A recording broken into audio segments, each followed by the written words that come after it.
Hello student, welcome to Diya coaching classes. आज हम class 11th NCERT India physical environment का chapter second structure and physiography पढ़ेंगे। आज के लेक्चर के अंदर हम दो टॉपिक कवर करेंगे। पहला है द नॉर्दर्न प्लेन और दूसरा है द पेनिसुलर प्लेटू। चैप्टर सेकंड का मोस्ट ऑफ पोर्शन हमने प्रीवियस लेक्चर्स के अंदर कंप्लीट कर लिया है। अगर आपने वो नहीं देखा हो तो प्लीज़ हमारे चैनल दिया कोचिंग पे जाकर आप वो सारे वीडियोज़ देख सकते हैं ताकि आपको ये चैप्टर और अच्छे से समझ में आ सके। सो स्टार्ट करते हैं lecture. The northern plain are forms by the alluvial deposit brought by the river the Indus, the Ganga and Brahmaputra।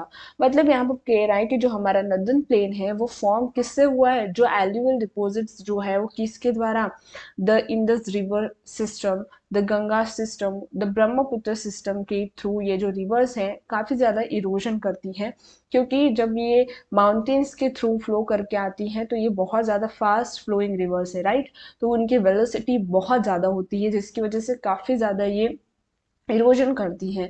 और जो भी इरोजन मटेरियल्स होते हैं वो इस प्लेन के अंदर लाकर क्या करते हैं, डिपॉजिट करते हैं। This plains extend approximately 3200 kilometre from east to west. जैसे कि हम मैप के अंदर अगर देखें तो उसका देखते हैं कि ईस्ट से लगाकर वेस्ट तक ये टोटली कितना एक्सटेंडेड है, 3200 किलोमीटर एक्सटेंड है। यहाँ पर रिवर इंदस, ये गंगा और इसकी ट्रिब्यूटरी यमुना और ब्रह्मपुत्र, सारी ही रिवर जो हैं वो इसी नदन प्लेन से होकर गुजरती हैं। और जब ये फ्लो करती हैं और जब ये इरोजन वर्क करती हैं तो काफ़ी ज़्यादा जो इरोडेड मटेरियल है वो यहाँ पर इस एरिया के अंदर क्या करती हैं, डिपॉजिट करती हैं, जिसकी वजह से ये नदन प्लेन हमको देखने को मिलता है। The average width of this plain varies between 150 to 300 kilometre.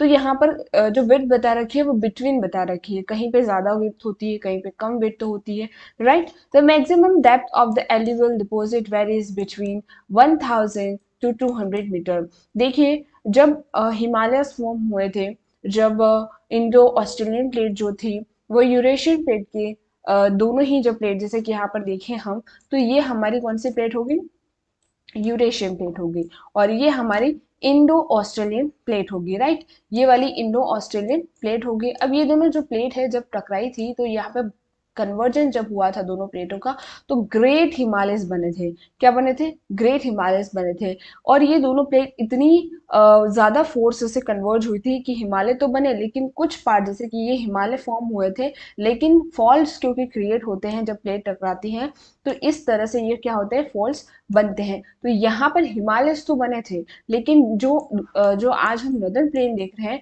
वो कभी इतना ही क्या था, इसका कर्व था। तो ये जब रिवर्स यहाँ से फ्लो करती हुई आती है माउंटेन से तो कंटिन्यूसली कम से कम 1000 से 2000 मीटर यहाँ पर एल्यूवियल डिपोजिशन हुआ है, तब जाके ये नॉर्दर्न प्लेन जो है वो फॉर्म हुआ है। From north to south it can be divided into 3 zone. ये जो हम नॉर्थ से लगाकर देखें अगर साउथ तक तो ये 3 पार्ट्स में डिवाइडेड है। तो ये अगर मैप के अंदर हम देखें तो यहाँ पर ये हमारे शिवालिक हैं, ठीक है। हमने जब हिमालयस पढ़े थे तो हमने देखा था कि यहाँ पर लेजर हिमालय, जिसको हम क्या बोलते हैं, शिवालिक भी बोलते हैं। तो यहाँ से ये सबसे पहला आता है भाबर बेल्ट आता है, इसके बाद तराई बेल्ट आता है और इसके बाद एल्यूवियल प्लेन्स आते हैं। और फिर ये एल्यूवियल प्लेन्स जो रहते हैं वो फिर से 2 पार्ट्स में डिवाइडेड होते हैं, जिसको हम खादर और द भंगार बोलते हैं। अब खादर और भंगार को थोड़ा सा डिटेल में देख लेते हैं। खादर मतलब जो न्यू डिपोजिशन होता है और भंगार मतलब ओल्ड डिपोजिशन। क्या डिपोजिशन मतलब जो एलिवल्स होते हैं, जैसे कि जब फ्लड्स आती हैं तो काफ़ी ज़्यादा एलिवल डिपोजिशन होता है, ठीक है। जैसे कि यहाँ पर समझते हैं ये एक रिवर का एरिया है और ये रिवर जो है वो फ्लो कर रही है। अब यहाँ पर इस तरह से 2 पार्ट में डिवाइड करते हैं। ये रिवर क्या करती है, सेंडिमेंट्स जो हैं वो क्या करती है, डिपॉजिट करती है, एल्यूवल जो सॉइल होती है वो डिपॉजिट करती है। तो यहाँ पर जो रिवर के बिल्कुल पास में जो डिपोजिशन होता है उसको हम खादर डिपोजिशन बोलते हैं या फिर खादर एल्यूवल प्लेन बोलते हैं, क्योंकि ये न्यू डिपोजिशन है। और भंगार मतलब जो ओल्ड यहाँ पर जो आता है, क्योंकि धीरे धीरे उसका जो बेसिन रहता है वो कम होता है और जब फ्लड टाइम आता है तो ये काफ़ी जो अपना जो ये लाइन है वो क्या करती है, बेसिन जो है वो बढ़ाती है।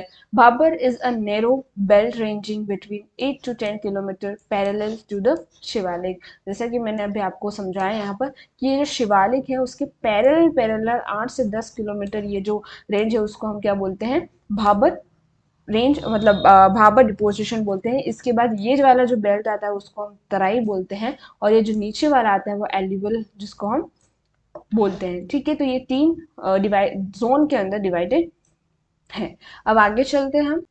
The south of Tarai is a belt consisting of old and new alluvial deposits known as Bhangar and Khadar respectively. As I said, अभी मैंने आपको बताया कि क्या होता है भंगार और क्या होता है खादर। तो खादर का मतलब होता है न्यू एल्यूवियल डिपोजिशन होता है, मतलब जो रिवर्स के थ्रू जो न्यू डिपोजिशन, बिल्कुल नया जो डिपोजिशन हुआ। अब देखो न्यू डिपोजिशन कहाँ पर होगा, बिल्कुल आपके रिवर के पास में होगा, और आप जैसे जैसे उससे दूर जाएंगे रिवर से आपको वैसे वैसे ओल्ड डिपोजिशन मिलेगा। ठीक है, तो वो आपको वहां पर क्या मिलेगा, भंगार डिपोजिशन मिलेगा, भंगार एल्यूअल डिपोजिशन मिलेगा। ये दोनों ही जो वर्ड्स हैं, जो टर्म है, वो इम्पॉर्टेंट है, आपके एग्जाम्स में आ सकती है।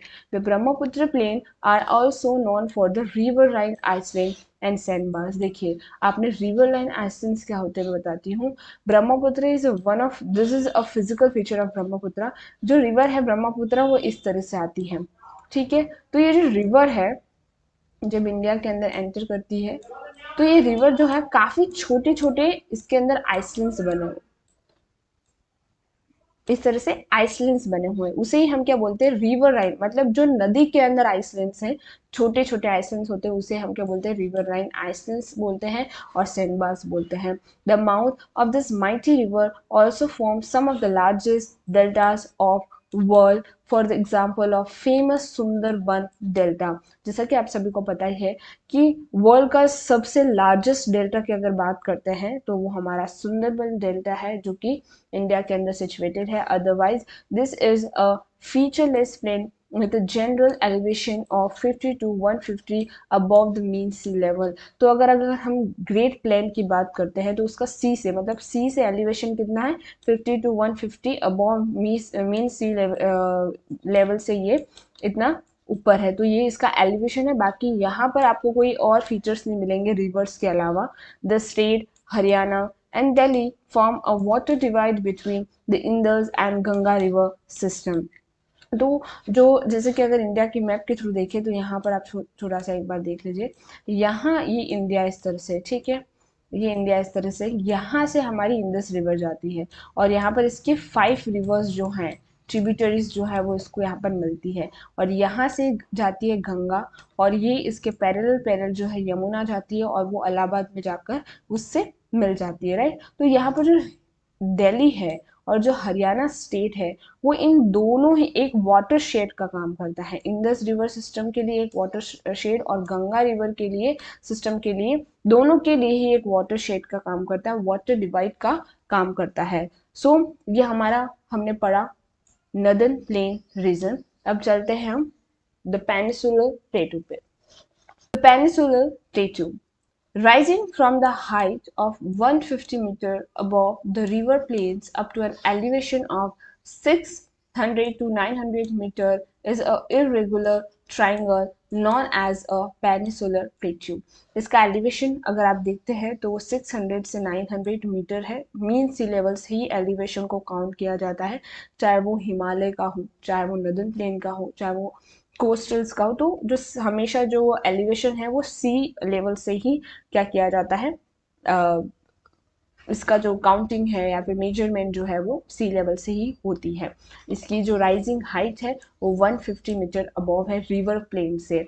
एज ए इरेगुलर, जैसा कि हमने जब स्टार्टिंग किया था मैंने यहाँ पे आपको बताया है कि जो it is a irregular triangle. ठीक है, पेनिसुलर जो है एक इरेगुलर ट्राइंगल है, जो इसकी बाउंड्री लाइन अगर हम देखें तो रन ऑफ कच्छ से ये जाती है, और जो यहाँ पर अरावली के वेस्ट से होते होते ये दिल्ली जाती है, और दिल्ली में जाकर ये पैरेलल पैरेलल यमुना और गंगा के पैरेलल जाती है, और यहाँ पर राजमहल जो हिल्स है वहां पर टच करती है और इसके बाद ये वेस्ट बंगाल तक जाती है। साथ ही में कुछ पार्ट यहाँ पर भी है जिसे हम एंग्लो प्लेटू बोलते हैं। तो this is also a part of peninsular प्लेटू। जब हमने चैप्टर स्टार्ट किया था और हमने 3 फिजिकल डिवीजन पढ़े थे, उसके अंदर मैंने पेनिसुलर को बहुत ज़्यादा डिटेल के अंदर बताया है।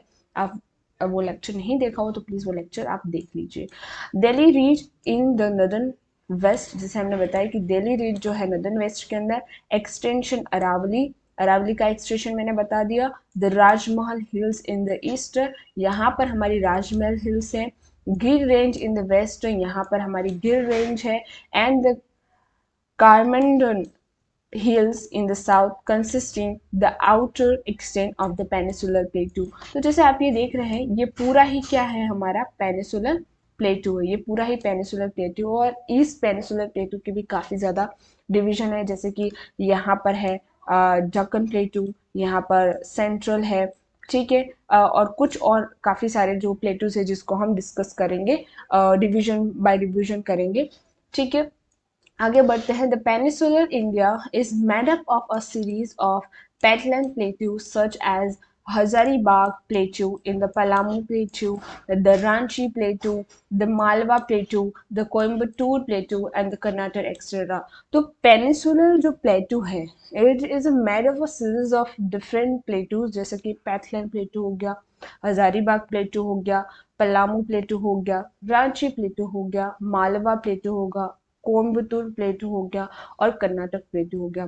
तो अगर आप इस इरेगुलर ट्रायंगुलर शेप के अंदर बात करें तो काफ़ी ज़्यादा छोटे छोटे क्या हैं, प्लेटूज हैं, जिसे हम डिवीजन बाय डिवीजन रीड करेंगे इन डिटेल में। So this is one of the oldest and most stable landmarks of India. मैंने आपको प्रीवियस लेक्चर्स के अंदर बताया है कि ये जो हमारा लैंडमार्क है इंडिया का वो स्टेबल है, वो बहुत ही पुराना है और स्टेबल है। अब आप मुझे ये बताइएगा, इसके रीज़न बताइएगा कि ये इतना स्टेबल क्यों है। ये रीज़न आप मुझे कमेंट सेक्शन के अंदर बताइएगा।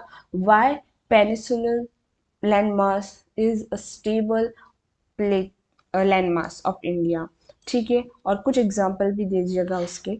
The western and northern western part of plateau has an emphatic presence of black soil. जैसे कि अगर आप ये नॉर्दर्न वेस्टर्न जैसे महाराष्ट्र वाला पार्ट देखते हैं और some western part of Madhya Pradesh and southern part of Rajasthan देखते हैं, तो यहाँ पर आपको ब्लैक सॉइल मिलती है। दिस वाला reason, this is a reason जहाँ पर आपको ब्लैक सॉइल मिलती है। अब देखिए यहाँ पर आपको कॉटन बहुत अच्छे से मिलता है। कॉटन की प्रोडक्शन यहाँ पर अच्छे से होती है क्योंकि कॉटन के लिए फेवरेबल क्लाइमेट ही है। और ब्लैक सॉइल इम्पॉर्टेंट होती है किसके लिए, कॉटन कल्टीवेशन के लिए। ब्लैक सॉइल जो है पानी को बहुत ज़्यादा रोक कर रखता है, ठीक है, वो पेनिट्रेट नहीं करता है। और ये बहुत ही जो क्ले काइंड ऑफ सॉइल होती है, हल्की सी चिपचिपी। So the northern western part of the plateau has a complex relief of ravines and George's. अगर वेस्टर्न्स की बात करें, क्योंकि यहाँ पर देखो यहाँ पर आते हैं हमारे वेस्टर्न्स घाट। एक मिनट, थोड़ा सा क्लियर कर लेते हैं ताकि आपको समझ में आ जाए। यहाँ पर हमारे आते हैं western Ghats, right. This is a continuous range. Western Ghat जो है वो कंटिन्यूस रेंज है। तो यहाँ पर इस तरह से ये क्या आते हैं, कंटिन्यूसली वेस्टर्न गार्ड्स आते हैं। तो यहाँ पर काफ़ी ज़्यादा जैसे रिवर्स होगी, वो क्या बनाती है, रेवाइंस बनाती है और जॉर्जेस बनाती है। द रेवाइंस ऑफ चंबल, आप चंबल देख लीजिए, ठीक है। Bhind and Morena are some of the well example आपको इस रीजन के अंदर मिलेंगे। तो आप ये कह सकते हैं कि यहाँ फिजिकल स्ट्रक्चर्स जो हैं या फिर जो फीचर्स हैं वो आपको बहुत ज़्यादा मिलेंगे। कहाँ पर, नदर्न वेस्टर्न साइड में। Peninsular plateau also divided into तीन पार्ट में ये डिवाइडेड है। The Deccan plateau, the central plateau, और यहाँ पर शायद मैं लिखना भूल गई हूँ, एक मिनट।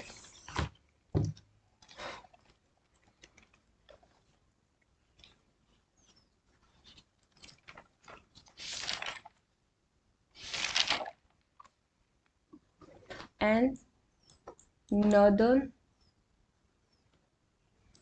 Eastern plateau.